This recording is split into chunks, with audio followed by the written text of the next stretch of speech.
नमस्कार। मैं पंडित अजीत मिश्रा और भैया हमारे रवि प्रकाश पांडे जी। आज हम लोग बात करेंगे भर्तृहरि नीति शतक पे। और एक यह बहुत अच्छे राजा हुए। पहले तो यह प्रेम मार्ग में श्रृंगार रस पे साधना किया है और श्रृंगार शतक इन्होंने लिखा है, जिसके वजह से श्रृंगार रस में इतना डूब गए थे कि अपने पत्नी के वजह से ही वैराग्य धारण किए थे। आगे हमारे भैया बताएंगे कैसे। वस्तुतः वो एक राजा थे, बड़े प्रजापालक राजा थे और प्रजापालक इतने अच्छे राजा थे कि इन्होंने नीति शतक लिखा है। उसमें शतक मतलब 100 श्लोक होते हैं, तो नीति की 100 बातें लिखी हैं। उसमें अलग अलग तरह की बातें हैं कि मूर्ख कौन होता है, विद्वान कौन सा होता है, प्रजा राजा कैसे रहना चाहिए। विद्वानों में इस नीति शतक का बड़ा आदर है। तो ये वस्तुतः इनका कालखंड वही है, चूंकि ये विक्रमादित्य के भाई कहे जाते हैं। तो स्टार्टिंग में इनका प्रजावत्सल थे, प्रजापालक थे और इनका एक अपने पत्नी से बड़ा प्रेम था। उनका नाम था पिंगला। ठीक है, इनकी वस्तु कई पत्नियां थी, लेकिन जो सबसे छोटी रानी पिंगला थी, उनके साथ इनका बड़ा प्रेम था। तो चूंकि जानते ही हैं बेवफाई हर जगह होती है, आप तो समझ सकते हैं, ये परंपरा चली आ रही है। तो एक बार होता क्या है कि इनके राज्य में एक साधु आते हैं, एक महात्मा आते हैं। कुछ लोग कहते हैं गुरु गोरखनाथ थे, कुछ लोग कहते हैं कि दूसरे कोई साधु थे, जो भी है। तो बड़े वो दिव्य व्यक्तित्व वाले साधु थे। उन्होंने एक फल दिया इनको, राजा को, क्योंकि प्रजावत्सल थे। तो उन्होंने फल देकर कहा कि राजन तुम इस फल को खा लो। कुछ लोग कहते हैं कि वो साधु का एक माया था ताकि इनको सत्य असत्य ज्ञान हो सके, क्योंकि ये प्रेम में इतने डूब चुके थे कि और इनके कुछ पुण्य कर्म ऐसे थे कि जिसे इनको वहां से इनकी आध्यात्मिक प्रगति नहीं हो पा रही थी। तो आध्यात्मिक प्रगति के लिए उस माया से इनको निकालना था। तो गुरु का काम यही होता है कि सत्य असत्य का ज्ञान, मार्गदर्शन करना। ठीक है, सत्य क्या है, असत्य क्या है। तो प्रेम को त्याज्य नहीं माना गया, लेकिन अनासक्त रूप में रहकर हर कार्य को अपने यहाँ कहा गया कि गृहस्थ में भी रहे तो अनासक्त होकर रहें, अपने कर्तव्य को पालन करते हुए रहें। कहीं भी बंध कर रहना नहीं है, ना तो धन में बंध कर रहना है, ना दौलत में, स्त्री में, किसी भी चीज में, स्त्री पुरुष कहीं भी बंध कर रहने से मना किया गया है।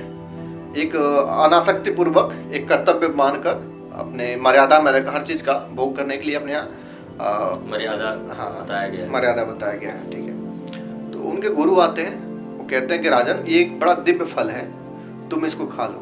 तो इसका विशेषता ये है, वो कहते हैं कि इसको जो खाएगा वो चिर काल तक यौवन में रहेगा, मतलब जवान रहेगा। उसको कभी काफी समय तक लंबे वृद्धावस्था नहीं आएगी। ठीक है, और हे राजन आप नीतिवान हैं, आप प्रजावत्सल हैं, लंबे समय तक राज्य करेंगे तो इससे क्या होगा कि आपकी प्रजा लंबे समय तक आप अच्छे प्रकार का शासन दे पाएंगे।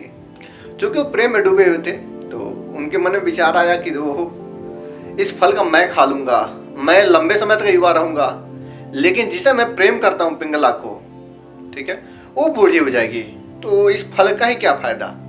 मतलब मैं जमा रहूं, मैं जिसे प्रेम करता हूँ वो बूढ़ी हो जाए, तो मैं इसका प्रेम कैसे पाऊंगा। तो उन्होंने कहा इससे अच्छा मैं पिंगला को दे दूं, वो युवा रहे और उस युवापन का भोग मैं करता रहूं, प्रेम मैं उसे करता ही हूँ। उन्होंने फल दे दिया, कहा हे रानी, ये बात है, ऐसी बात है, तुम इस फल को खा लो और मैं तुम्हें बहुत प्रेम करता हूँ। जताना चाह रहे थे कि मैं खुद से भी ज्यादा मैं तुम्हें प्रेम करता हूँ। ठीक है, रानी में कुछ न कुछ दिक्कतें थी। रानी कहा ठीक है, मैं स्नान करने के बाद इसको फल खाऊंगी। तो उसके बाद क्या होता है, राजा चले जाते हैं। राजा खुश है, उनको लगा कि फल खा लूंगी, लेकिन उस रानी के मन में एक जो वहां का कोतवाल था, जिसे दरोगा कैसे लिखते हैं, जो वहां का मंत्री था या दरोगा जो भी था, ठीक है, तो उसके लिए प्रेम था एक दूसरे से। हाँ, उनका एक दूसरा इस राजा के अलावा किसी और से प्रेम था। रानी भी वही सोचती है, अरे इस फल का मैं खा लूंगी तो मैं युवा तो रहूंगी, लेकिन जो मेरा प्रेमी है वो बूढ़ा हो जाएगा। अच्छा ये होगा कि मैं अपने प्रेमी को दे दूं, वो लंबे समय तक युवा रहे और उसका मैं भोग करूंगी। ये सोच को फल उसको दे दिया। वो जो था कोतवाल, अब इन रानी के अलावा कहीं और उसका चक्कर चल रहा था। वो एक वैश्या जो थी, जो एक गणिका थी, उस पर आसक्त रहता था। उसने सोचा कि अगर ये गणिका लंबे समय तक युवा रहेगी तो मैं इसका ज्यादा भोग कर पाऊंगा। वो फल लेके गया, उस वैश्या को दिया, कहा ये सुंदरी तुम इस फल को खा लो, और इस फल में ये दिव्यता है।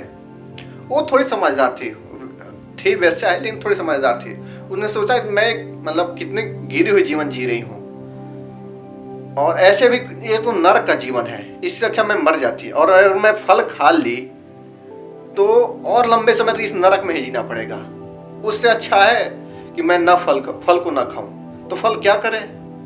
उसने सोचा कि हमारे जो राजा हैं वो बड़े अच्छा राजा है, बड़ा अच्छा राजा, प्रजा के वत्सल है, नीति चलते हैं, सारी प्रजा सुखी रहती है। ऐसा राजा चिरकाल तक रहेगा तो पूरे संसार का फायदा रहेगा। तो इस फल के खाने योग्य कोई है तो राजा है, और मैं अगर उनको फल दे दूंगी तो कुछ पुरस्कार मिल जाएगा, इस नरक के जीवन से मैं बाहर निकल जाऊंगी, इस दुर्गति से मैं बच जाऊंगी। वो फल लेकर राजा के पास पहुंची और बताया कि हे राजन, ये फल है और मुझे मिला है और आप इसका सेवन कर लीजिए। महाराज उस फल को देखते हैं, वो तो वही फल है जो उन्होंने अपने रानी को दिया था। इनके मन में समझ नहीं आ रही उसके पास कैसे पहुंचा। उसने कड़ाई किया कि क्या हुआ। वो बताया कि मुझे कोतवाल दिया, कोतवाल को पकड़ा, वो बताया कि रानी ने दिया, रानी बात खुल गई। अब इनके मन में एक वो बात लग गई। अहो क्या बोले कि मैं जिस रानी को प्रेम करता हूँ वो रानी कोतवाल पा सकता है, वो कोतवाल भी उसके प्रति वफादार नहीं है, वो किसी और पा सकते हैं, और वो वैश्या भी नहीं उसके प्रति वफादार है। वहां काम को जो हमारे मन में एक काम वासना होती थी उसको बड़ा धिक्कारते हैं कि धिक्कार है, मुझे धिक्कार है कि जो मैं उस रानी पा सकता हूँ, उस रानी को धिक्कार है जो मुझे छोड़कर उस कोतवाल पा सकते हैं, उस कोतवाल को धिक्कार है जो उस रानी के अलावा किसी और पर ध्यान दे रहा है, उस वैश्या पर भी धिक्कार है जो उसके प्रति वफादार नहीं है, और इन सब को कांड को करवाने वाला ये काम जो कामदेव है, इस पर धिक्कार है। तो उस दिन उनके मन में वैराग्य आ जाता है, उनका दिल टूट जाता है। उनके गुरु सामने रहते हैं, उनके चरणों में अपना सिर रख देते हैं। वो गुरु कहते हैं कि बस इसीलिए मैं बताया था, इस संसार की सत्यता मैं तुम्हें दिखाना था। और उसके बाद वो लेके जाते हैं, और उसके पहले उन्होंने नीति शतक लिख रखे थे।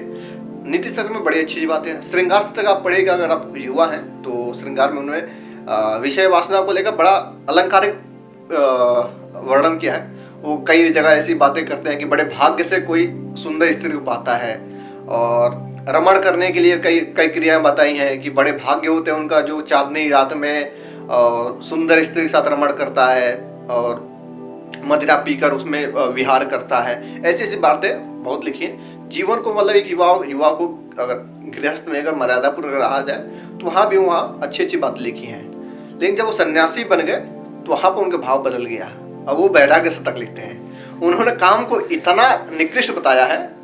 वो कहते हैं कि जो लोग जो सन्यास में भी जा चुके हैं उनके मन को भी हर लेता है ये काम। इतना गिरा हुआ काम है, काम को हर जगह मतलब उन्हें काफी भर्त्सना की है। वो सांसारिक पुरुषों को बहुत भर्त्सना की है। कहते हैं कि जैसे पान थूक जो पिकदान होता है वैसे स्त्री की जो योनि होती है उस तरह की बातें करते हैं। ठीक है, उसमें क्या सुख है कि जैसे खुद ऐसी बातें बहुत सारी बातें की हैं। ठीक है, आप लोग पढ़े श्रृंगार शतक, और हम चाहेंगे कि अजीत जी हमारे आगे की श्रृंखला में तीनों शतक के बारे में एक एक बातें बताएं। तो आगे कुछ बोलना चाहें? जैसे कि आप लोग सुने भैया के द्वारा, आप लोग असत्य के मार्ग को त्याग कर सत्य को धारण करें, और यही श्रद्धा भी है। श्रद्धा का अर्थ ही होता है सत्य का धारण करना। यह माया है, माया से बच ही कर रहे, और सत्य को पहले पहचाने होते अगर राजा तो वह पिंगला से प्यार नहीं किए होते, और किए भी तो उतना आसक्त नहीं हुए, मर्यादा में रहना चाहिए था, मर्यादा में रहते। और उस समय प्रजा सभी उनको धिक्कार कर ही रही थी। तब तक इनका ऐसे घटना गुरु के द्वारा करवा दिया गया जिसकी वजह से इनका त्रिनेत्र खुल गया और यह वैराग्य धारण कर लिए। और इन्होंने धिक्कार करते हुए, सभी को धिक्कारते हुए कहे कि बस वही परमात्मा ही सत्य है जो आत्मा को सुदृढ़ रूप से बना सके और आत्मा भी कृतार्थ हो जाए, तो आप लोग सत्य का मार्ग का अनुसरण करें। मेरा यही निवेदन है। आगे के श्रृंखला में हम लोग कोशिश करेंगे कि और भी अच्छी काफ़ी अच्छी बातें हम लोग कोशिश करेंगे आप तक सारी बातें पहुँचे। आज के लिए इतना ही। नमस्कार। नमस्कार।